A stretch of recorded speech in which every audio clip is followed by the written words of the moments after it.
Yo, what is up, everybody? It is Flaming Furious. I'm joined with a familiar face. You mean, I say familiar, you've seen him once on this channel, but here we go. Cinema Vault, say your name. Hello. Hello. Hello. I'm here. That's my intro. If you're expecting something more dramatic, then poop. That's what you got. You got right. that. That was it. Yeah. Let's talk about Godzilla. Let's talk about Godzilla. Guys, I've mentioned this at the start of the video. Obviously, this is a kind of like a different video I'm recording, but it's part of the same one. I mentioned I'm a massive Godzilla fan. If you've been following my Instagram feed, which not very many of you are, granted, but a couple of you are, I do know. If you follow my Instagram feeds, you would have known that a short while ago, I went with Joe, actually, to Norcon and picked up a Warner Brothers Godzilla 2014 poster. And that is now on my bedroom wall. I've also that is a good poster, actually. They do good ones there. Poster. I got a nice Guardians one there. It's a good poster as well. Yes, so which we loved it there. There was so much stuff to do. But drawing back on topic, you should know from that I am a massive Godzilla fan, and Joe also to being the person that he wants to just make sure all films are, you know, all right. They should really consult him before they upload the films. But anyways, we're going to draw on Godzilla, King of the Monsters, specifically the two trailers. Trailer 2 as a main focus, but also we'll be drawing on areas from trailer 1. But I guess without further ado, oh sorry, yeah, there was one notice I was going to make you all aware of. Obviously Joe's going to be a little bit surprised that I'm saying this, so I didn't think I'd say anything this early. I've been thinking, me and Joe have been talking, it's just an idea at the moment, so don't think it's a main thing, of doing either a live stream or podcast. It's not going to be very regular, but if there's a certain film we both feel strongly about in some ways, we're going to just have a quick little podcast sesh or something, just talk about it. So if you guys want to join that, well, we've got no details really for you yet. We're just letting you know because we have to make the channel and things. But all right, exactly. Let's go on to the first topic. So we're going to draw on the Kaiju first, in particular Mothra. So I've been talking for quite a while. What are your thoughts, Joe? Well, I think it could have gone two ways with Mothra. It could have gone really horrendously, it's a giant moth, giant moth just flying, I'm a giant moth, look at me, kind of thing. But no, it's sort of, it looks good. I thought it looked good from the trailers, you know. It looks believable, and I think the CGI for all the kaijus is actually very good. I'm more interested about how it will be logically integrated into the story. I understand that Monarch will be looking for all the kaijus and so forth, but I thought it looked good, and I'm interested to see what its role in the film will be. Yes, so that's a rather good overlook. I don't think you could get that much out of Mothra, but yeah, there's not a lot of draw on Mothra in the trailers because obviously the main focus is Godzilla and the rest of them. But about Mothra, you see her specifically in trailer 1, which all the fans went mad about to start with. You saw her in a lava stage. You also saw that as well, some more references in trailer 2. We've also heard of her roar, which I'll play for you here. So there it is. You've heard her roar. It sounds more like an avian sort of thing, which would make sense considering she's so large. But the one thing that I think has been unfairly judged with Mothra is just her overall design. I mean, Joe touched on it thinking the CGI was rather, it was strong. There was strong CGI, and you can't really do an awful lot with the idea of a giant moth, and they did as much as they could with it. So that worked out rather well. Hardly the most intense beast out of all of them, is it? If you were going to go up against either King Ghidorah or Mothra, I think I'd choose Mothra, to be honest. Yes. Just giant moth. Giant Mothra. create a dragon, or Yeah, whatever. but the fans Yeah. went mad. You're looking at all of the forums and things like that. You could probably see it for yourself. People didn't like Mothra's overall design, and this came not from the trailer, but from a toy leak, which was done at least 3 weeks before the trailer 2 dropped.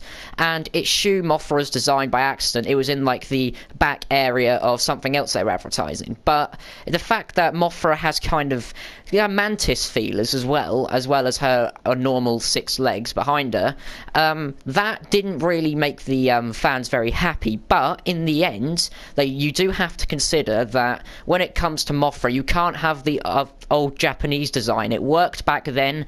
With our sort of audiences in our modern society now, they would not have been happy with that. And plus, obviously, what we're going to draw on next after her appearance is the fact that with Mothra, you have to make her look as if she fits into the film. If she is a literal giant moth, well, she still is, but if she was literally that, then she wouldn't fit in that well. Thinking about it, generally, she won't be fighting, I wouldn't imagine, in the film. Maybe a little bit at the start as she escapes or something like that, but I don't think she's going to be a prime focus for the film in particular, although she was very important. As I don't know if this is a definite, but fan theories seem to be pretty accurate, because I was talking to Joe about it. I've talked to him about it for about a week and a half now. Is it would make sense because Mothra, it's been stated that she is going to be key in Godzilla versus Kong. Don't know if she's going to be in the film in particular, but she clears up the storm system around Skull Island, and that seems very significant to getting Kong onto the mainland for Godzilla vs. Kong. It seems a little bit surreal. I mean, they've done a good job with really how they integrate Mothra, because I thought that was going to be a general mess up, to be honest. Yeah, I thought I was just thinking about how Kong will get from Skull Island to go and fight Godzilla, and I just have this weird image in my mind of Mothra picking it up, just lifting him over, flying him over the sea with his big old moth wings. She's not big enough for that. You never know, Luke. It's a dream. Okay, it's a dream. No, I think what was missing from the trailers, in my opinion, was just that thing. You kind of get it towards the end with that weird sort of where they're really spread up, and King Ghidorah and Godzilla, they're running each other, and it's why are they running so quickly? But you know, but I really would have just liked to I would have just liked to see Godzilla go for Mothra or something, or Rodan, just you know. Just some sort of fight, rather than running at one another. And yeah. The CGI is really good. I guess they're saving the surprises of the film, aren't they? Well, The sort of I guess the combat. I guess because Mothra isn't that much complex of a kaiju, she can't be used too much for trailers and sneak peeks and everything. She can't be used too much for that, because otherwise you're going to give away her entire role of the film. And to be generally honest, if another trailer does come out, which I don't think it will, because I think the general trailer releases nowadays for films are roughly 2, and that's all you get, really. I think it's 2 trailers. Probably get some TV spots as well. So yeah, there'll be TV spots that will come out, I'd say, from closer to the film's release date, so give or take around about March, February next year. There might be a couple of TV spots, but nothing more than that. Okay, so I think we've covered as much as we can for Mothra. Let's move on to Rodan. Just general first starter opinion. Rodan, I think that the director has taken us kind of like a shine to Rodan, because I will say this, even though the Japanese films, I mean, they obviously created Rodan, so for that we are grateful, but I'm not doubting the CGI and the equipment they had back in them days, because they probably did the best they could. But if you're looking at it from now and comparing it to the MonsterVerse entries, it's a really cheesy way, and Rodan looks kind of like more of the sidekick character. He doesn't get much of a sideline on this thing. It's always Godzilla and King Kong and that. But the fact that Rodan, it seems to be this giant towering force exploding out of, it could even be Pompeii, you know, but exploding out of Pompeii, and it just seems that Rodan, this massive fiery entity, is, I think, I'm just loving it. I'm loving the look of it. What do you think, Joe? Well, I did a little bit of research before this video. Apparently the volcano he's bursting out from is one from this fictitious Mexican sort. It's island around Mexico, which I can't for the life of me remember the name of, but that's apparently it. And I really like the look of the sort of Rodan scenes, just the colours they use, the general feel. And I think there's going to be a really good scene where he does go through and basically lay waste to that village. Yeah. Which you see in the trailer 2 more. When he bursts out of the volcano, looks really good. But I think the key thing, which we'll get onto later, is that battle between Godzilla, King Ghidorah. How Rodan will necessarily come into that? Maybe he'll feature more heavily in the first half of the film, because I mean, we'll have to see. But We'll have to see. you know, it's at this stage it's a little bit it's obscured in mystery as to what will go down with Rodan, but I could see there being a few surprises. Yes, because I think I read this quite a while ago, before the first trailer dropped, that the director kind of had the same views as what I was stating at the start, that Rodan seemed to be more of a sidekick in the old Japanese films, and that to reincarnate him, like, in a way, into the Monsterverse, he had to have a better role, and to give him that sort of spotlight.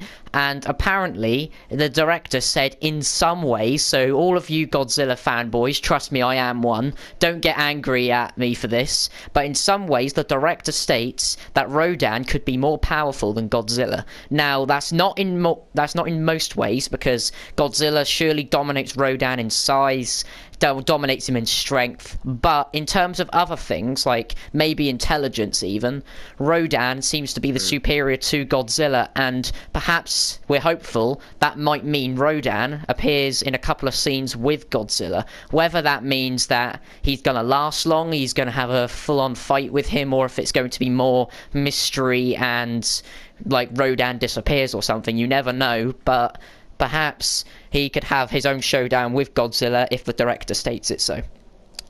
Okay, so that's Rodan done. Let's move on to the one we're talking about. If we'll talk about the fight between Godzilla and all that after the end of King Ghidorah, because I feel like that'd be a good tie-in. But let's draw on King Ghidorah himself. Now, first thoughts. Ghidorah is certainly a force to be reckoned with, because in the old Japanese, obviously I'm doing a lot of references to this, but all these monsters did come from Japanese myth, so excuse me for saying Japanese so many times. But he did come from these films as this unstoppable force, and as they said in the trailer too, rival alpha to Godzilla. And Ghidorah even looked fearsome back in them days, so for Ghidorah himself to actually appear in King of the Monsters is certainly something we've been after for quite a while. I think it's really good actually that they've kept every part of him really intact and they haven't modified him too much, because the model overall looks really good for the film. They've kept him with his like electric breath, thunder and lightning. They've kept the traditional areas of mystery of which people were hoping for. They didn't change it so that he breathes fire like a normal dragon or something. They didn't do anything like that. They had it that he kept his original traits. Now, Joe, what are your thoughts on this? I mean, I liked the stuff that they showed in the trailer. I think the CGI looks very good again. Visually, very striking creature. So how that conflict with Godzilla will play out, we'll have to see. I'm interested into the kind of origin of King Ghidorah. I assume I mean, isn't he like don't they think he's an alien in the in the old Japanese sort of things? Then he comes down to Earth like millions of years ago, and then that's how he comes there. I haven't drawn on this too much, but I'm going to use the trailer and other knowledge to try and piece together something. So it was very brief, but you did see a meteor come down among thunderclouds and things like that. Perhaps that itself could be King Ghidorah from like exile from another world, because it has been stated and all that obviously looking at Greek myths and things like that, if you've been drawn upon that in your earlier life, because we've all had something to do with that at some point, Medusa and all the rest of it, but Greek myth states that hydras are like most Hercules, significant, maybe. really, because Hercules, yeah, and the golden like whatever that is, I can't remember. But Hydras have been. Hercules made me cry. But I think Um, what they've done is they've played around with it. They've done very well in the way that they've managed to tie Greek myth in a way that makes it seem so significant. And just the fact that Ghidorah is frozen in the ice leaves so many different questions, because when you get the idea of a Hydra, you wouldn't really think that he would be in like sort of a cold sort of climate. You'd expect him to be kind of like Rodan perhaps, and from the volcano. You'd kind of assume it'd be more of that. So it shrouds a lot of mystery, and I'm sure there's going to be loads more expectations and fan theories come about before the film comes out as to why Ghidorah's there. well, I mean, it'll be very interesting to see. But in general, I suppose the thing, drawing back on what you said, that meteorite, it could very well be that. I could envision this sort of opening scene where you'd almost go back in time, millions of years ago, and then you see King Ghidorah land on Earth via that meteorite, and then maybe he's concealed under ice. I suppose it depends on where he lands when they find him, and then maybe there's something about human era which links to him escaping and wreaking havoc, as you would say. But or maybe it could be Rodan. I mean, fiery. Maybe Mothra surprised attacks him from behind. I don't want Mothra to fight. He just stuck his to his side, and he suddenly just dive bombs down or something. I hope Mothra doesn't get into too many fight sequences, because I think she's better used for being by herself. Right, but Yeah. Anyway, so I guess that leads us on to our final and the most famous and treasured kaiju of the entire film, Godzilla. So his progression throughout the MonsterVerse, although he hasn't had much, because the MonsterVerse hasn't been open that long when you stop to think about it in terms of films, 2014 Godzilla states his past in short, because we see that they use the oxygen destroyer in the opening scene to Godzilla. They use the oxygen destroyer to try and kill him in, I think it's the Pacific Ocean, and they tried to cover it up saying it was nuclear tests, whilst obviously Godzilla is a nuclear thing and then they feed off radiation. So Godzilla himself wouldn't be affected by such a weapon, which leads him back. You didn't touch on this in the MonsterVerse too much, but I'd say if you looked at the older, 2000s Godzilla, as much as we hate it, it did provide a good insight as to one key detail, and that's how Godzilla himself was birthed. And I think it was a result of, I think it was actually back in the Middle Ages, and they used some sort of industrial thing. A lot of their waste and things like that you didn't know that they were doing, perhaps mutates the wildlife, and Godzilla kind of feeds off of the underground, seabed radiation for millions, I won't say millions, but thousands of years, and grows to the size he was. So it kind of shows that Godzilla is definitely the most powerful out there. When he grows to that sort of size and takes on these kaiju, it's a spectacle. Right, I've been talking for way too long. Joe, here's your thoughts. Well, the thing I'm most interested to find out with this MonsterVerse, I mean, I enjoyed Godzilla. It was fun. I can't really remember too much about it. I remember there's that scene in there. It's got Bryan Cranston in it, and it's got that scene where he fights the large beast, the Mutos, is it? Yeah, like Mutos. Yeah. And I mean, I like that film. It's fine. It's not my favourite in the MonsterVerse out of the two films in the MonsterVerse, but it was alright. I'm interested to see in the future if they do something like Mecha Godzilla. Would that ever happen? Who's to say? Burning Godzilla. I think there's this one little moment in the second trailer where it's like, I think it's during the must be during the Godzilla King Ghidorah fight, and it almost looked like Burning Godzilla, but I don't know. We'll have to see what they pull out the bag. But I could imagine you've been talking at length about how you feel that they're conceiving perhaps a kaiju, a titan. maybe Yes. that will factor into that end fight. Yes, I do feel like at some point we'll just quickly draw upon this because we've kind of summed up Godzilla overall. I will draw upon this before we get on to anything else, that in the trailer, I don't know if any of you people were really noticing it if you'd seen trailer 2, and well, only trailer 2 because they didn't show you in trailer 1, but because everyone was focused looking for Mothra, Rodan, Ghidorah, Godzilla, because they were looking for them, you didn't see little clues they left teasing at new kaiju. And one of them in particular was right at the start, is like bursting out of a desert, and it looked kind of like feelers, like pointed legs coming out. So that could show either that could be Mothra, which I don't think so, because Mothra appears in trailer 1 by a waterfall. So I don't think the desert would have many waterfalls, so I don't think that could be Mothra. So that could leave it open to new kaiju. Perhaps another one has emerged from under a mountain in particular before you even get to see Rodans coming out of a volcano.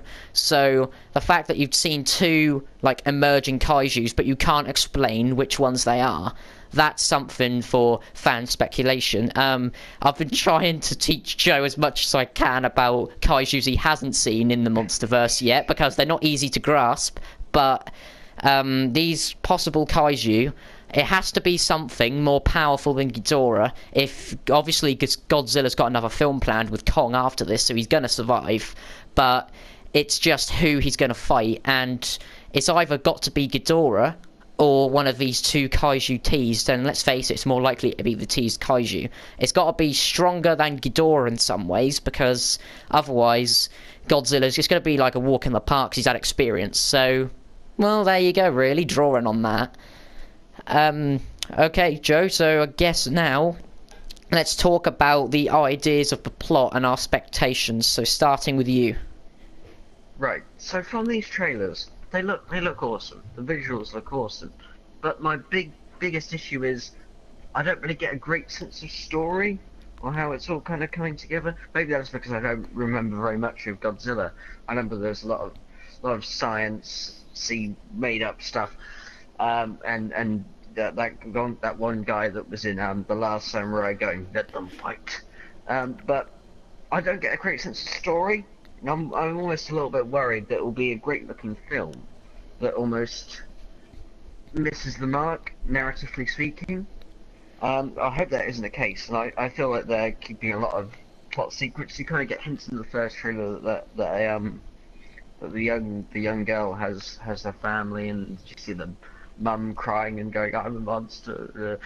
So that could be addressed. But in terms of the actual story, I could just we know it's going to result in that final battle between Godzilla and Ghidorah, or maybe that's midway through the film, and they will just have the final battle be Godzilla and the unknown kaiju of some description. Maybe it'll cross over with Pacific Rim, and the Jaegers will come storming in. Oh God, Who's to no. say? Pacific Rim, first film, alright. Second film, no. Excuse me? And Luke knows a lot about that. So how you get me, because I gave a verging on mediocre review of Pacific Rim Uprising, which wasn't that great. Wasn't a great film. Wasn't memorable. Can't remember it. We should have like So, our first podcast is going to be us arguing, right? But anyway, so drawing on certain expectations from the film, just looking at events from the trailers, I believe it is because fan theories have basically, I wouldn't say confirmed, but they've kind of heightened the expectation for it, because seeing this new trailer, it shows that perhaps Ghidorah crosses oversea when he comes out of the ice. How he does it, we don't know yet, but I believe it will be, I think it's probably going to be Rodan first, because this sort of tectonic thing, and you could thank geography courses for this, but Rodan erupting out of a volcano, perhaps the tectonic surge itself and this volcanic activity will gush kind of like heat and temperature and heat up the Earth's core or something, to a point that Ghidorah awakens. I wouldn't say melts, because I don't think it would be that warm to melt, but I'd say that as enough to awaken him, and perhaps then that means he bursts out of the ice, because we do see there's like an underground observation chamber where they're watching Godzilla, and when they're saying previously when he's in the ruins, is he going to be alright and that, and he seems to be struck by something which makes him attack and comes out of the observation dome. So the big question really is what attacked him. That's going to determine the rest of the film, and I believe it will be Ghidorah, because if Rodan awakens Ghidorah, I feel like then, whilst all those lot are converging on one continent, but I'd say in particular it's going to be Godzilla and Rodan first, because, well, Rodan seems to be the more active and Ghidorah's only just got out of the ice. If he's a rival, they're going to make it last a bit before they make him see each other. So I'd say if Godzilla's fighting Rodan and Ghidorah's on the way, I'd say then, whilst all those lot are distracted away, and the public are distracted away, thinking that these ones are the threat, then Mothra will be alone to hatch and rise. So I kind of think it's going to be the order of obviously Godzilla doesn't need to reawaken because he's already there, but I'd say Godzilla's already there, so then you've got Rodan, Ghidorah and Mothra. That's what my predicted order will be. Right, anyway, so guess we'll draw upon our last area we'll talk about. If you want to read an article from Joe's point of view in particular, go over to Cinema Vault for more. But so we'll draw upon it in short here so we don't spoil him in particular.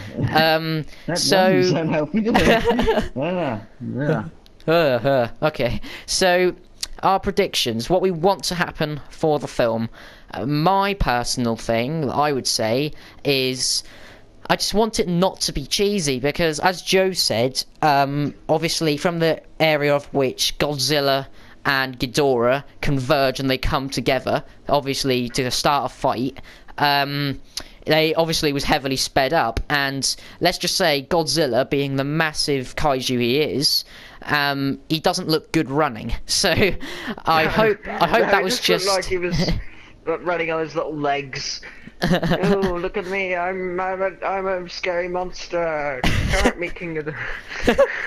But I'd say arcade games.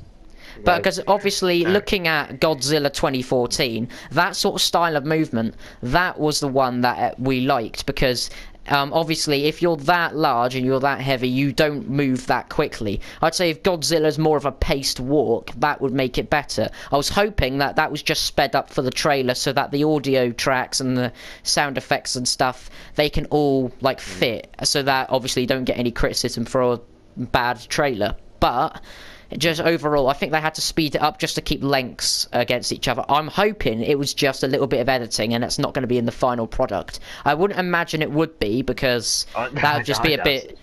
That'd be a bit silly, to be honest, if that was there, and I think they know that. Yeah, I certainly feel out of the two trailers, for me, the first one was stronger. It's got the atmospheric score, and I feel like it gave away more of the emotional stakes of the film. With this one, I think it was weird that this most recent trailer didn't really have much of a score, which is a bit strange. But I enjoyed it. I thought it revealed some interesting things. I thought King Ghidorah looked good, and I'm excited for this film. But we'll just have to wait and see. Yeah, I believe it will be a good film. It turns out like Transformers. And it better not. A good thing. It better not. But what I'm gonna say overall is that from looking at the two trailers, you see obviously Godzilla's dorsal fins and all that light up with his atomic sort of breath, as he does when he charges up. And in the first trailer, you saw that he was obviously, his eyes went blue and he breathed up into the sky. We think, as a group, as a fan, that it's going to be Ghidorah he's aiming at. It seems the most logical explanation, really. That's going to be Ghidorah he's aiming at. But, on the other hand, perhaps, because we did see in this new trailer, obviously from both trailers actually, you saw like molten lava and things like that, perhaps from Rodan's volcano, you never know, but molten lava coming down onto ruins, and that kind of leads you back into Greek myth, whether it's Ghidorah that was worshipped or if it perhaps would have been Godzilla, because they've always had that knack of things in the monsterverse of which they worship one of the a kaiju, because that kind of links into legend and things like that. So if Godzilla's down there, perhaps maybe he's had a fight with Ghidorah in the film already and it's becoming hard on him, and at that one point Godzilla's motivated, maybe, or he receives something. If they find it in the film, I hope they do it in the right way, because otherwise that's just going to end up like Batman vs Superman. So they better have some way. I mean, if right, so not giving anything away. Are you right? I'm fine. It's all good. But alright, sorry, it just okay? yeah, it just cut because it was already a half-hour clip. But we're back again. So what we're going to touch on is just generally, I think if they use it in the right way, this will be it'll be very helpful. I'm not going to say anything in case I get a bunch of angry fans after me, and I don't want that, because I'm one of you guys. But in some way, Godzilla gets charged up, and that extra sort of charge motivates and gives him an inner touch to his power. So it's kind of like if you see these superhero films and they manage to control and use the full part of their power. So there was some Scarlett Johansson film ages ago, Joe probably knows, of which her special abilities, and that is the fact that she harnessed more of her brain than any other human. So perhaps that the, with Morgan Freeman, Lucy, was it? I think it's Lucy. I didn't see it, but I knew something like that happened. I didn't see it either. So I don't know. I don't know what it was. I saw neither of them. So yeah. So perhaps he's so mean. All right, but so perhaps he draws on that. So using that as an example, let's say Godzilla was similar to that, tapped into his inner power. He's learnt more about himself, and that itself gives him the edge to fight back against Ghidorah once again and take the win. I think it'll be something like that, of which Godzilla by himself, because obviously he was seen as an unstoppable force in 2014's Godzilla, where he took on the female male Mutos, and he didn't need any extra edge really, because he killed the male with a simple, I think it was with his tail actually, he killed the male, and with the female, he breathed his atomic breath down her throat, like that. So, so I do believe... There could have been a more awkward description of that, but... No, honestly, that was what happened. You know that. He breathed his atomic breath down her throat. Alright then, Joe. We'll go with that. So that's what's basically was done there. So the fact that Godzilla didn't need any extra edge over them two perhaps leads us to think that he's going to need something extra to take on these kaiju, because I think the directors want everyone to think Godzilla's never been pushed so far for his dominance, and that if he wants to retain his dominance, he's not going to use his normal physical means, and being himself like he was with the Mutos isn't going to be enough. So perhaps they emphasize that in the trailer by showing him by the ruins. They show him being attacked in the observation dome, and show him generally glowing blue eyes, dorsal fins bright blue. Perhaps that shows he's tapped into his inner power, and that's what he needs to defeat Ghidorah, because Ghidorah is seen to be a very strong force, and that would make sense to me. And if he's going to fight Kong, they're both going to need to be seen as like aggressive and like untamable forces, because the Monsterverse has stated one detail to us for fans about Godzilla versus Kong, and that's that Kong has one secret ability that will give him balance against Godzilla completely, and it's not been unveiled to the audience yet. So perhaps to get that balance right, Godzilla needs to retain a new ability in King of the Monsters that will help him against Kong. But that seems to be a really, really long fan theory for you all. And my cat's just walked in. Hello. It's Monty. You know, Monty isn't named after Monty Python. That really disappointed me. Really disappointed me. What do you think I was going to name him after? God. Well, Monty Python and the Holy Grail. Why would I want to name a cat after that? Monty Python. Alright, now we're talking about cats. Alright. Yeah.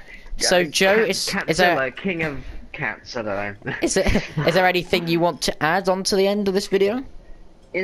Well, here's one thing I had to add, and that's, you should go and check out my website, product placement is a beautiful thing, and if you like listening to me, you won't listen to night. You'll just read my wonderful musings and literary works. Sounds like I'm writing a small poetry anthology. It's actually film reviews. And now Luke's getting angry because I'm taking up his video promoting my website. I was going to do it anyway, so you basically... He's going to cut it out. He's going to cut it out. He's going to cut it out. You've done the video anyway, or I'll get a separate clip and send it off to your email. Use that on your website. Okay, so obviously, guys, that is I wouldn't call it a trailer breakdown, but I guess it could be King of the Monsters analysed. That's what I'll probably call it. Godzilla King of the Monsters analysed. So we've basically just did a brief overlook of what we think the film might be like and what we think is going to be recognised for King of the Monsters. Hope you enjoyed this video. Thank you for appearing, Joe. Oh, that's quite right. Thank you for having me. I'm honoured to be on this wonderful channel. And I will now take an entire weekend to edit this one, like I did with Avengers. Hey. I'm not joking, that video was 28 minutes long we did last time, and it took me, I think it was best part, if you add all the time up together, it was about 4 hours to edit and upload that. That's a long time. It's because I had to, like, individually, I have to get all the pictures together to cover all of the video length, and I had to stretch out the pictures and that, and change the speeds so that they lasted throughout, and we just didn't get a blank screen when we were talking. So that took a long time, and it's going to take the long time for this as well. But there we go. It's going to be worth it. Yes. It's going to be 100% worth it, and everyone's going to love it. You love it. This is me saying, you're not allowed to dislike this video. You love it. You love okay. If you're not allowed to dislike this video, I'll turn likes and dislikes off. There you go. Alright. Well, leave it open to them. I've brainwashed your audience, Luke. Now they're going to eternally in your flavour. In your flavour. In my flavour. The flavour of Godzilla. Okay, I might call that the video. Actually, I'm gonna use that as my... Thank you, that's my new video title. I'm not sure if that already... I mean, it's certainly an interesting title, don't get me wrong. The flavour of Godzilla. That sounds great, that does. Yeah, that's the new ice cream flavour. Only in the name of an ice cream store I can't think of. Godzilla flavour. Or something, I don't know. Okay, so thank you everyone. This video is derailed. Demonetized.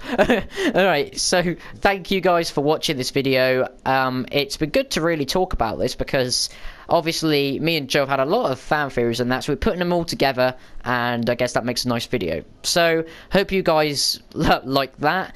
I'm obviously going to leave a link to Cinema Vault down in the comments below. So thank you for attending. Everyone go and read Joe's reviews. They're mostly Marvel, but if you like that stuff, you'll like that stuff. There's other things. There is other things, to be honest.